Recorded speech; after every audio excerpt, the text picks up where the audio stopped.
Well, we're still, all eyes are still on the MPC meeting. Of course, this is the second day of the meeting, and everybody's just awaiting to hear what the central bank has to say this time. And of course, perhaps the commodities market is actually awaiting that decision, and so we know what the prices will be like, where the prices are going to tilt towards. And let's talk more about how these commodities will be reacting ahead of the MPC with the head of research at Financial Derivatives Company, Damilola Akimbami. Good afternoon, Damilola. Good afternoon, Chimazi. So tell me, what's the current state of the domestic commodities market now? How is the market awaiting the MPC's decision?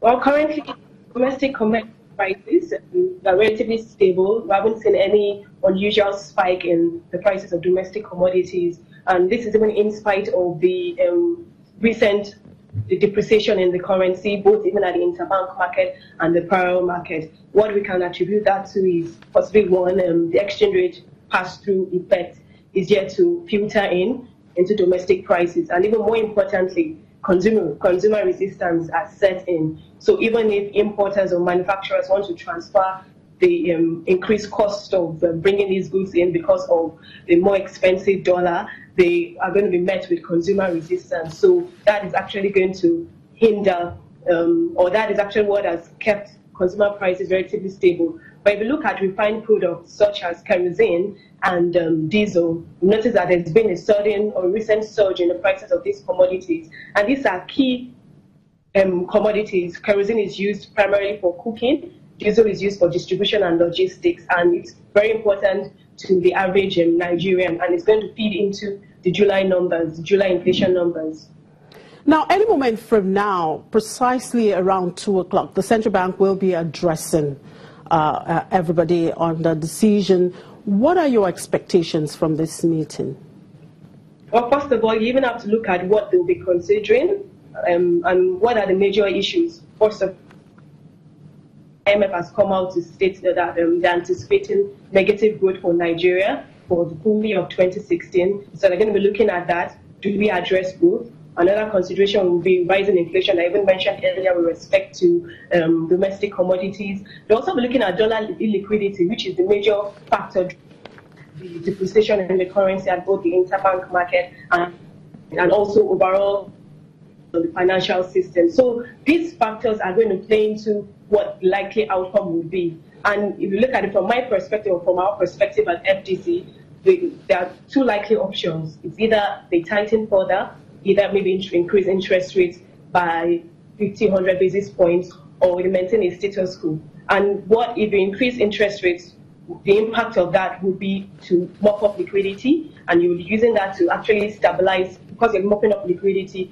they're going to reduce the demand pressure on the currency, and that would actually stabilize the exchange rate. And also, you could use that to attract inflows, capital inflows into the system. So on both ends, you're reducing demand pressure, and you also be attracting inflows, which will boost supply. So the end result will be an appreciation of the currency. So that could be an option. Another option would be to maintain status quo and allow the current exchange rate policy, which was implemented June 20, to run its course, and then take it up from there and see how that will affect inflation. So these are the two likely options. They may also even chip in another forex guideline. Like on Friday, the CBN released a guideline for a circular stating that money and inward remittances for money transfers such as Western Union can now be sold to the BDCs, basically just to at least improve on the liquidity. So they might chip in something that would address the liquidity concerns in the forex market.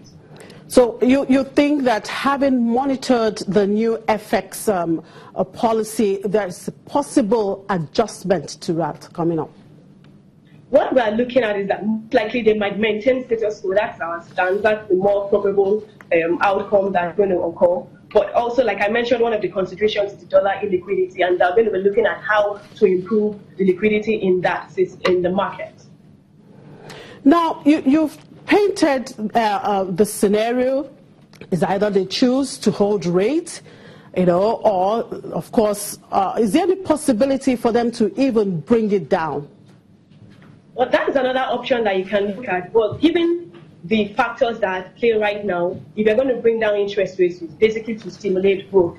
That is why they would want to bring down interest rates. But with everything that is going on, the more likely option, so it's not that it's not a possible option, but the more likely one would be for you to maintain status quo. So if you're bringing down interest rates, that means you're pursuing inflation, and obviously so you're going to have inflationary pressures increase, and also even dollar liquidity concerns are still going to be there. So it's an option, but I would put that probability at about 10% of it happening. All right. You did mention, of course, the growth projection, which is, of course, 1.8% by IMF, and we're talking about high inflation rate here. Now, is it just about what the monetary policy authorities, come up with? What about the fiscal side? How can they create this synergy between the monetary policy and the fiscal policy? Yes, so monetary policy should complement fiscal policy. And like I mentioned, there should be a synergy between both fiscal and monetary policy. And the fiscal policy objective is to stimulate growth. So that's why some proponents would actually say, oh, why not adopt an expansion in monetary policies to stimulate growth? But if you adopt and maintain status, or if you maintain a status quo right now, that gives some leeway, allow the impact of the exchange rate to filter through, and then you can now gradually boost growth. And we're expecting some more funds even from the budget with respect to capital projects. So once those trickle in, because those ones too could be inflationary in terms of increasing money supply, but because of the exchange rate policy at June 20, that is going to address liquidity issues. So you don't necessarily have to use your interest rate. So substance complements fiscal policy in a way, so we are not crowding out the real sector. Now, presently, we're seeing the naira versus the dollar standing at over 300. For how long are we going to see this?